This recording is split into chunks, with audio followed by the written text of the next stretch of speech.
افغانستان کې چې کوم نظام دی دا شرعي دی که فقهي نظام دی؟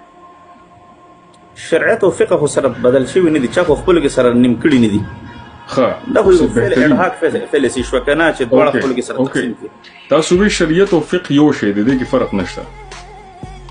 ګوره دا شریعت دا یو کور دی. زه غواړم یو موضوع یو طرف ته بوځم. تاسو وایي چې شریعت او فقه کې فرق نشته. نو مثال په شریعت کې بیا لاندې مسلکونه دي. مثال تاسو د حنفیانو په لارې، بل د حنبلیانو په لارې دي، د مالکیانو په لارې دي، جعفریانو په لارې دي، ټول مسلمانان دي. مثال یو بل مسلمان ډله راشي هغه وایي چې په افغانستان کې کوم فقه دی راوستی دی، کوم شریعت دی راوستی دی، دې کې ډېرې کمې دي. موږ ځو افغانستان د دې خلکو نه ازادو، موږ په خپل فقه راولو. آیا تاسو به د هغې مخالفت کوئ؟ آفرین، خپله تپوس دی وکړه. اوس جواب اورئ. فقه د شریعت یو جز دی، لکه څنګه چې فقه د قرآن کریم د احادیث دي که نه، شریعت دا یو کور دی، دا ټول د دې لاندې راځي. دا یو خبره. دویمه خبره دا ده چې په اسلام کې که دا کومې فقهي ډلې دي، که شوافع دي، حنابله دي، مالکیان دي، دا یو بل ته کافر نه وایي. رفالدین کې او جوهري نه کې جوهري صاحب ولس ته رښتیا وایي. تاسو وایي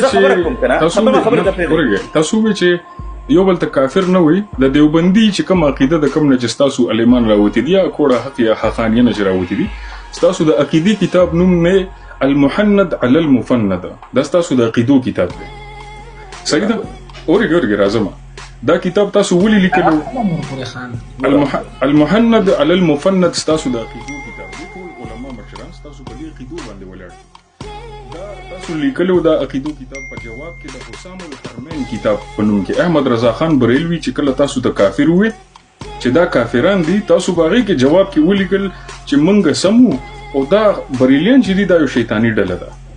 بیا احمد رضا خان بریلوي وهابیان تاسو ټول د کافرانو په دغه ډول ورچولې. تاسو چې کوم تاسو کړو زه به دغه جواب درکړم. بیا تاسو خیر د دې جواب درکوم. د دې جواب اسانه ده. این مسلک ولا څوک راشي په افغانستان کې دا وایي چې موږ افغانستان آزادو. د دې آزادولو مطلب څه شی دی؟ یعنی چې خروج کول دي که نه، راپاڅېدل دي. صحیح ده. د خارجیت مسله د ټولو فقهاو په منځ، د ټولو ډلو په منځ کې خارجیت بد شی دی.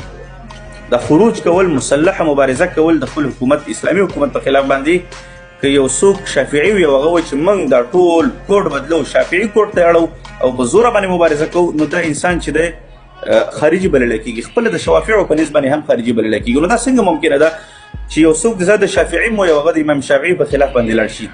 صحیح. بهترین.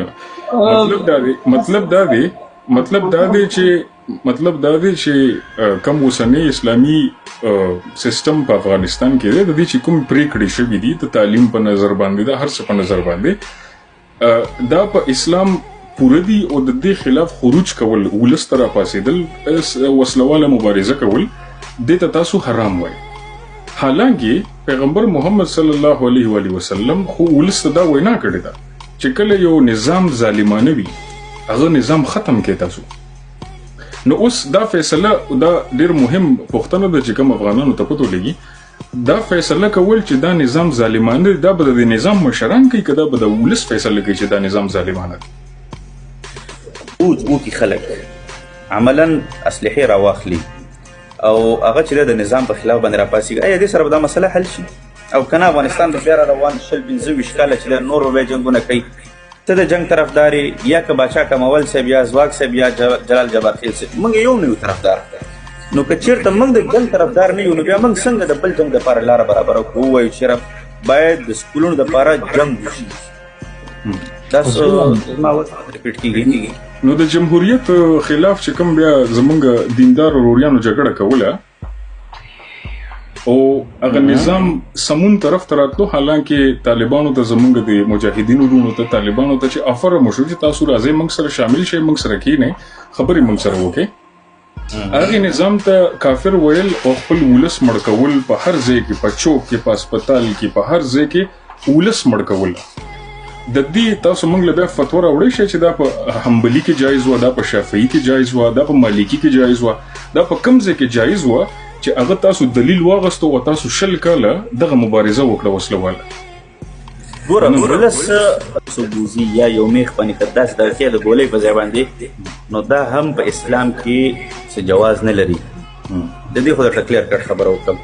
دویمه دا چې ته یو اکیډمیک سړی